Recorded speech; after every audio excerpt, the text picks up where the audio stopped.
What is up, guys? My name is Wenster. Welcome back to The Average Fighter. Before we get into it, make sure that you mash that subscribe button if you guys are new around here, and if you are returning, a big shout out to you guys.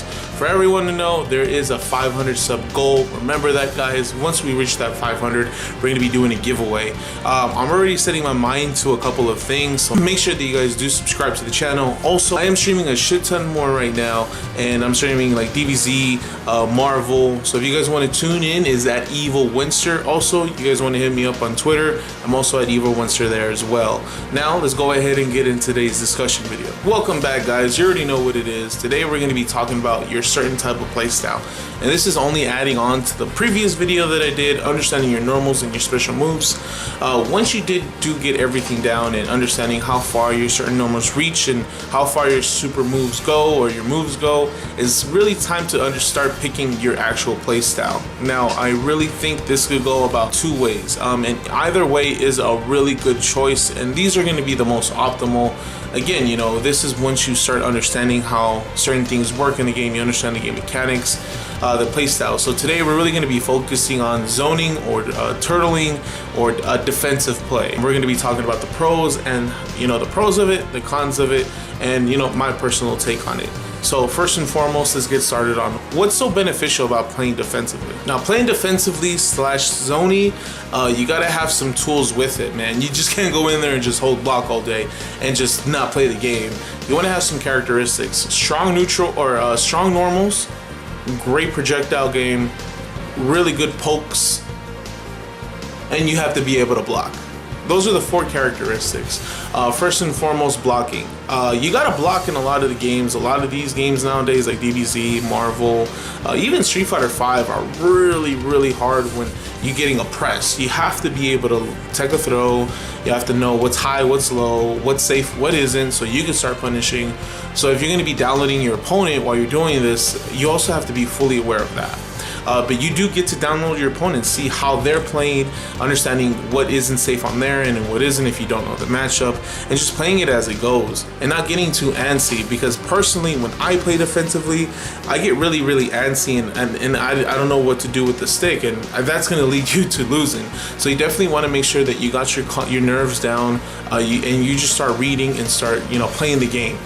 Don't let your emotions or your feelings, you know, control you. Now, another thing that you need to have a strong projectile game. I think Morgan in Marvel 3 is by far the strongest like zoning character that's ever existed. I could be completely wrong, maybe there's someone else, but dang, that character's strong. Like keeping her out with all the soul fist and the hit and miss out doom stuff, like, oh, it's so good. But that is a great way to, you know, keep your opponent out. If you don't want to fight them up close and you just want to avoid the scrambles, if you will, having those options and playing defensively like that is a great tool to keep them away. Just let them run into their own death, whether it be fireballs from Morgan or Ryu uppercuts, you know, just let them come to you so they could kill themselves. There's going to be times where we're going to be in, and you got to have that good defensive play. Another aspect of zoning slash having like good footsies is if you have strong normals. A good example is like Ryu.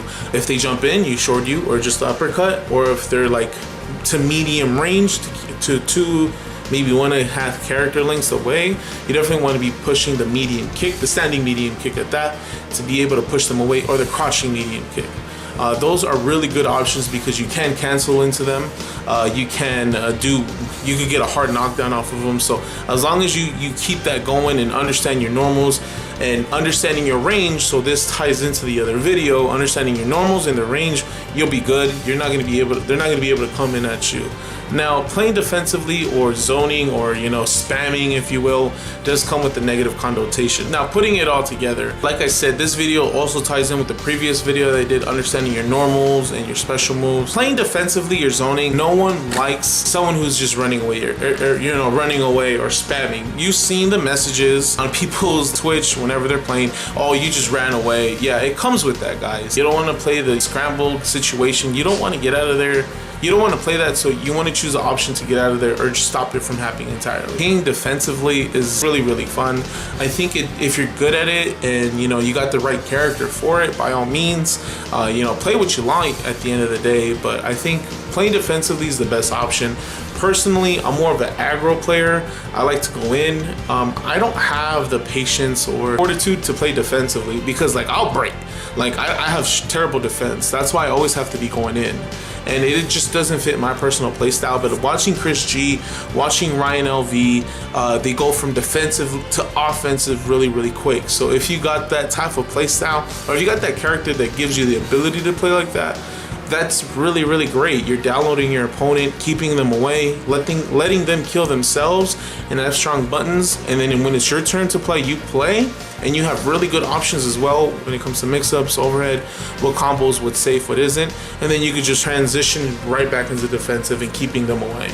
I think playing like that is such a smart way to play. Yeah, it kind of is a little spammy, and you know, it does have that, like if you didn't run away, I'll just beat you. I really think that playing defensively is the most optional.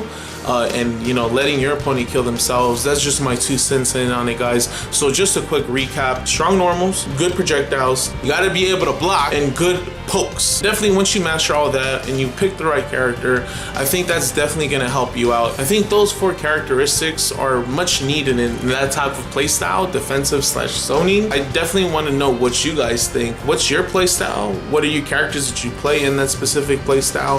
Definitely want to go over those. Let me know in the comment section below. With that being said, guys, my name is Wenster. This is The Average Fighter, and I will check you guys out later.